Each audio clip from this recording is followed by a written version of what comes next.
Hello Mallards, it is Saturday. We had a fantastic brunch at Billy's Grocery. A lot of gluten-free, and I had pavlova, which was so good that there isn't any for me to show you because it was that good. I have cheesecake, but I'm not opening it right now. And now we are at the greatest garage sale ever. And we're pretty excited. And it's popping. It's full up in here. We're off to the side, but we're good. Yeah. We just saw the greatest garage sale ever, and it was the greatest garage sale ever. Best garage sale I've ever been to, and I bought nothing.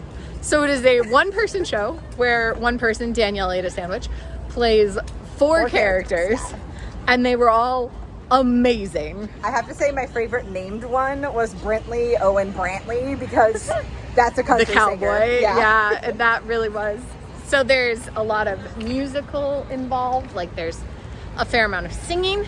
Basically all as part of this show. Singing. Yeah. So there are a lot of songs, and so each character has a couple songs that they sing. Thunder! Mary Ellen something Carter Armstrong. There is a Dawson, maybe. Oh, I think it is Dawson. Mary Ellen Dawson Carter Armstrong. An absolutely incredible socialite woman who thinks about etiquette. And all of Jason Momoa's nipples. Yes, correct. Apparently he has 8 of them. You heard it here first. And then, of course, the aforementioned Brentley Owen Brantley. the sad countryman who sings about all of his friends being dead. We're going to go down an alleyway. And then we also enjoyed Beanie Gallivant, who was our favorite. Yes. She is the greatest. She is the good Not a good girl. Yeah. Her song was I'm Not a Good Girl, I'm the Greatest. And it slapped, honestly. If that had been available for sale, I would have bought it.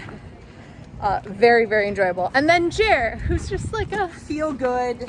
Yeah. He's like your neighbor that you want to be your neighbor. Mm-hmm. Yeah, he was a delight. And we learned a lot about turtle. And we learned how to spell turtle. We did learn how to spell turtle. Responsibility. Yeah. And feeling your emotions. Yes. And we learned that we could be anything. That was the point of the show. You can do anything. Yes, that's true. Well, be anything, because that's part of doing. Mm-hmm. Yeah, we had a blast. Yes. Just so freaking fun. I'm definitely going to look up Danielle ate the sandwich later. We recommend you do too. Yeah, we recommend you do too. Like, this is the final performance at Casey Fringe, but man, was it so freaking fun. And it was so full of people, so that's exciting. That was exciting. So now we're going to take a little break, and then we'll go see another show. Yeah. We are outside of the Black Box. It is a box. Mm-hmm. It's black. Yep. Because we're going to see Seance Sisters, the only Casey Fringe show listed as immersive. Yep.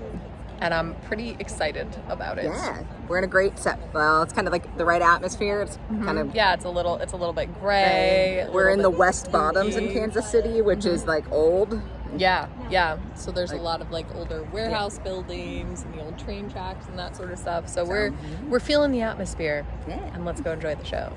We are in a totally different place now because we didn't want to be late to the next show. So we drove from the Seance Sisters here, where we're about to see Die Hard. But Seance Sisters was so good. We sat in the front and got to participate. I got to deliver a devastating telegram to one of the characters, and Fitzsimmons got to summon a spirit. Yeah, the spirit of the devastating news. Yeah, so that was really, really fun. It was immersive. It was interactive for some, like audience participation interactive. Yeah. It was emotional. Definitely emotional. Very, very well performed. It ended up being less about a spooky seance and more about sister relationships. Yes. But that's not a bad thing. Nope.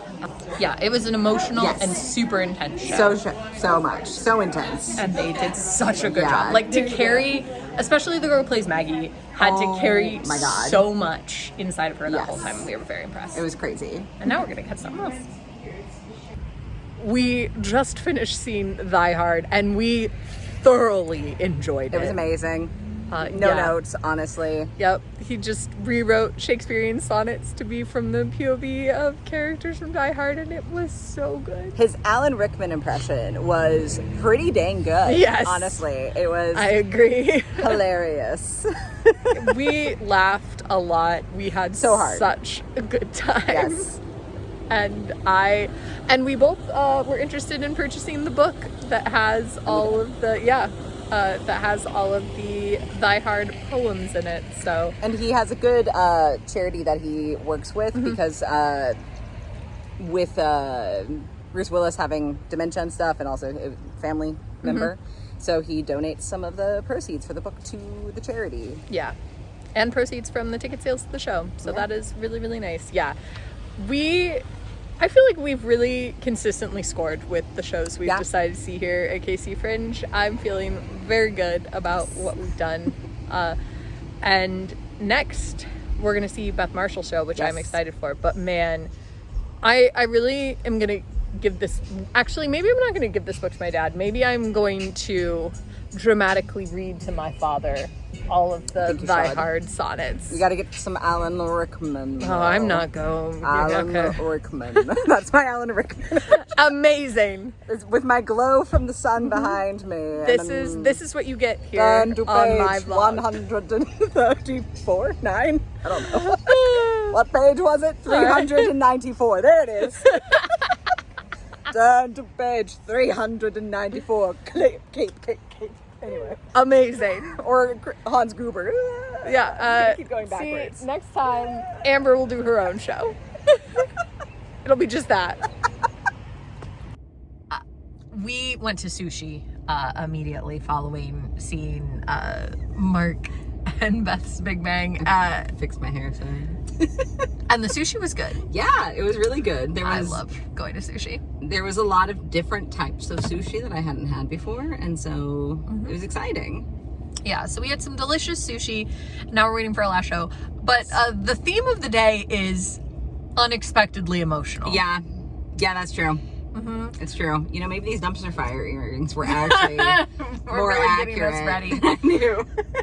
So Beth and Mark's show ended up being a little bit of like personal storytelling from each of them, centering around